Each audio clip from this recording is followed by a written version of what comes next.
Chapter 4 Explanation of page number 46 to 49. Hello students, now we will study about topic changes of states on page number 46. Matter can change its form from one state to another. Matter जो है one state से दूसरे state में change हो जाता है, जैसे solid से लिक्विड और लिक्विड से गैस और फिर गैस से फिर लिक्विड और लिक्विड से फिर solid. The process by which A solid changes into a liquid is called melting. When you take out an ice cube from the freezer and leave it at room temperature, you will see that ice starts to melt into water.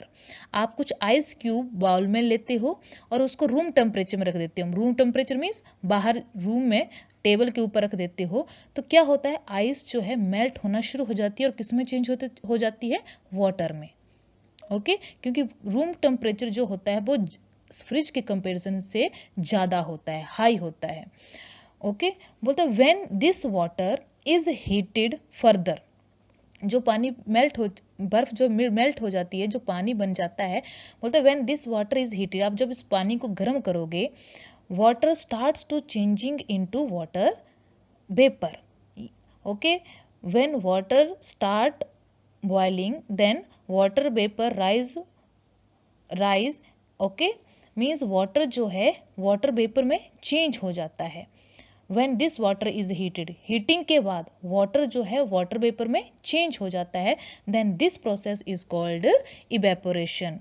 okay evaporation means the process in which water changes into water vapor on heating is called evaporation. Water जब water vapour में कब change होता है, जब हम उसको heat करते हैं और दिस प्रोसेस को हम इवेपोरेशन कहते हैं. Next is the process by which A gas changes into a liquid on cooling is called condensation. जो पानी आपने गर्म किया है, आप गैस को ऑफ कर दो और उसके ऊपर प्लेट रख दो, उसको ठंडा होने दो, तो आप क्या देखोगे, आफ्टर सम टाइम आप प्लेट को उठाकर देखो कि प्लेट के नीचे छोटी छोटी पानी की ड्रॉपलेट्स बन जाती हैं. जो ये पानी की ड्रॉपलेट्स कैसे बनती हैं, क्योंकि वाटर वेपर राइज कर रहे होते हैं, जो वाटर वेपर राइज कर रहे होते हैं वो प्लेट की सरफेस से टकराकर किस में चेंज हो जाते हैं, वाटर में. Okay this process is called condensation. Condensation में gas changes into a liquid. Okay आप घर में एक स्टील के ग्लास में चिल्ड वाटर मीन्स ठंडा पानी लीजिए और उसको थोड़ी देर बाहर रखिए. आप थोड़ी देर के बाद क्या देखोगे, ग्लास के बाहर टाइनी ड्रॉपलेट्स जो है वाटर की बनना शुरू हो जाती हैं. वो कैसे बनती हैं, क्योंकि एयर में क्या होता है, वाटर वेपर होते हैं, और जो वाटर वेपर जो हैं जब ठंडे ग्लास के सरफेस से टकराएंगे तो वो किस में चेंज हो जाते हैं, वाटर में. बोलते when you hold a cold steel plate over a pot of boiling water, you will see tiny drops of water condensing on the tray. Okay next is the process by which a liquid changes into a solid on cooling is called solidification. solidification में क्या होता है, liquid किस में change हो जाता है, solid में. freezing of water into ice is a form of solidification. बोलते if you fill water in an ice tray and keep it in the freezer, okay आप आइस ट्रे को वाटर से फिल कर देते हो, भर देते हो और फिर उसको फ्रीजर में रख देते हो. You will see that after some time, कुछ देर के बाद, the water turns into ice, पानी जो है आइस में चेंज हो जाता है. पानी जो है लिक्विड में और आइस जो है सॉलिड में. तो this process is called solidification. The process by which a liquid changes into A solid on cooling is called solidification. Now next we will discuss about on page number 47 solute, solvent and solution. Okay so first of all we will discuss about solution. A solution is formed when two or more substances mix together such that they are evenly distributed. Solution means आप घर में अपनी मम्मा को lemon juice बनाते हुए देखा होगा, शिकंजी जिसको कहते हैं. ओके तो मम्मा क्या ऐड करते हैं, 2 or more substances. ओके, आप स्वीट मिल्क भी पीते हो, मीठा दूध भी पीते हो, दूध में हम शुगर ऐड करते हैं, तो 2 substances हो गए, 2 या 2 से ज़्यादा. A solution is formed when 2 or more substances mix together. The substances that dissolve is called solute. Sweet milk में आपने क्या ऐड किया? शुगर. तो शुगर क्या है आपका? Solute. The substance in which the solute dissolve. और शुगर आपने किस में डिजोल्व किया है? कौन से सब्सटेंस में डिजोल्व किया है? मिल्क में. तो it is milk is called solvent. या लेमन जूस आप बनाते हो तो वाटर में आप शुगर ऐड करते हो, तो वाटर भी आपका क्या हो गया? सॉल्वेंट. तो solute and solvent together form A solution. If we add salt to water, the water turns salty. अगर हम पानी में salt डालते हैं और उसको मिक्स करते हैं तो वाटर का टेस्ट कैसा हो जाता है? Salty. In the same way we can add sugar to warm milk. Okay, and observe what happens. अगर हम गर्म दूध में शुगर डाल देते हो तो क्या होगा? दूध का टेस्ट कैसा हो जाएगा? मीठा हो जाता है.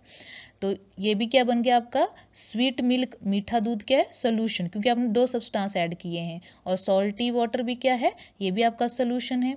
You will see that in both the cases salt and sugar mix with liquid and dissolve in it. Here salt and sugar are the solutes. Salt और शुगर जो दोनों हैं ये सोल्यूट हैं. क्यों है? क्योंकि इनकी क्वांटिटी हमने बहुत ही कम ली है.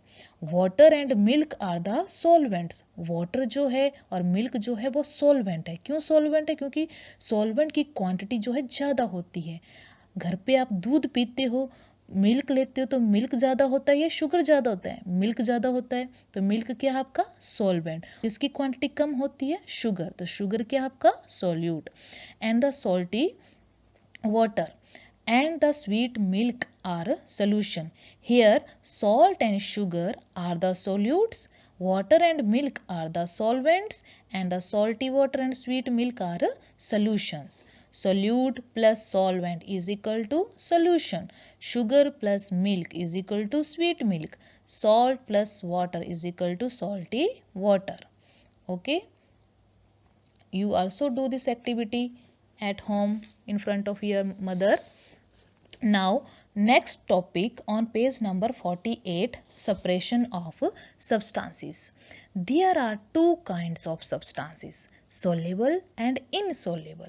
So first we discuss soluble substances. Soluble substances mean जो पानी में, पानी जो आपका है सॉल्वेंट है, बिल्कुल डिजोल्व हो जाए, मिक्स हो जाए.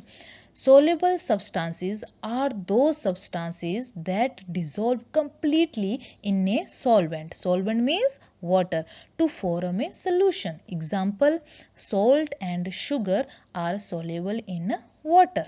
ये एक्टिविटी आप घर में कर सकते हो. वाटर लीजिए और उसमें 2 ट्रांसपेरेंट ग्लासेस लीजिए, एक में सॉल्ट, एक में दोनों को पानी से फिलअप कीजिए, एक में सॉल्ट डालिए, एक में शुगर डालिए, फिर मिक्स कीजिए. दोनों ही सब्सटेंसेस जो है मिक्स हो जाते हैं. Now next one is insoluble substances. Insoluble substances are those substances that do not dissolve completely in a solvent. Solvent means water. Insoluble substances जो पानी में डिसॉल्व नहीं होते हैं, जैसे सैंड को आप पानी में मिक्स कीजिए, चौक को मिक्स कीजिए, ये पानी में मिक्स नहीं होंगे, ये दोनों ही इनसोल्युबल है. ये दोनों ही एक्टिविटीज़ आप वीडियो में भी देख सकते हो. Now, there are many ways in which we can separate substances from a solution.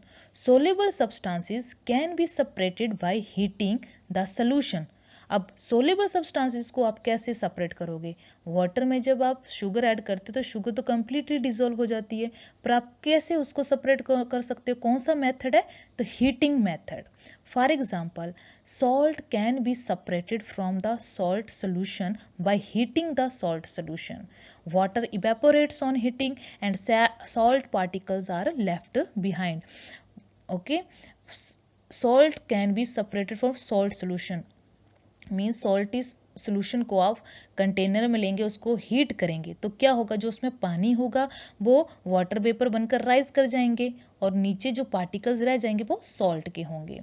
Now next is insoluble substances, जो पानी में मिक्स नहीं होते हैं. Insoluble substances can be separated from A solution by the process of filtration and sedimentation and decantation. तो first is filtration.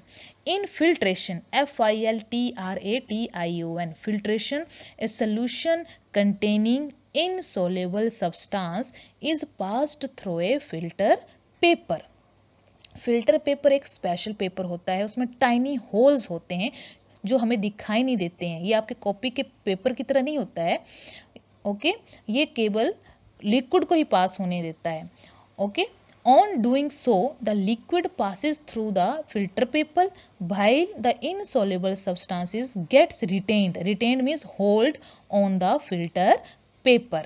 For example, sand and water can be separated by filtration. Sand water में जब हम sand add करते हैं, उसको mix करते हैं, तो आप उस सैंड को वाटर से कैसे सेपरेट करोगे? Bye filtration method. उसमें हम किसका यूज़ करते हैं? फनल का यूज़ करते हैं, बीकर लेते हैं और एक कंटेनर लेते हैं. ओके, फॉर एग्जाम्पल बोलते हैं an example of filtration used at home is the separation of tea leaves from T using A strainer. Strainer मतलब छन्नी. आप अपनी मम्मा को घर पर भी देखा होगा, चाय में से टी लीव्स को सेपरेट करने के लिए आपकी मम्मा क्या यूज़ करते हैं? स्ट्रेनर. स्ट्रेनर मीन छन्नी. ओके, और इस मेथड को ही हम फिल्ट्रेशन मेथड कहते हैं. Okay, now next topic is sedimentation. During sedimentation, the liquid is left undisturbed for some time. The heavy insoluble solids settle down at the bottom. This process in which insoluble substances settle down is called sedimentation. Look at this picture. Sedimentation में आपने क्या देखा? Muddy water है, muddy water को हम as it is table पर रख देते हैं विदाउट डिस्टर्ब, उसको बार बार डिस्टर्ब नहीं करना है. तो क्या होता है? मड जो होता है, मड के जो पार्टिकल्स होते हैं वो बॉटम में बैठ जाते हैं. ओके, तो this process is called sedimentation. Then the upper clear liquid is poured into another container, और विदाउट डिस्टर्बिंग आपने फर्स्ट कंटेनर जो है उठाकर उसका जो क्लियर लिक्विड है वो दूसरे कंटेनर में डालना है. Okay, then the upper clear liquid is poured into another container without disturbing the insoluble solids. This process is called decantation. Sedimentation and decantation both occur together. पहले सेडिमेंटेशन करते हैं, उसके बाद ही डिकेंटेशन होता है. Mud and water can be separated by sedimentation and decantation. Students, read the chapter 4 from textbook and do these activities at home also.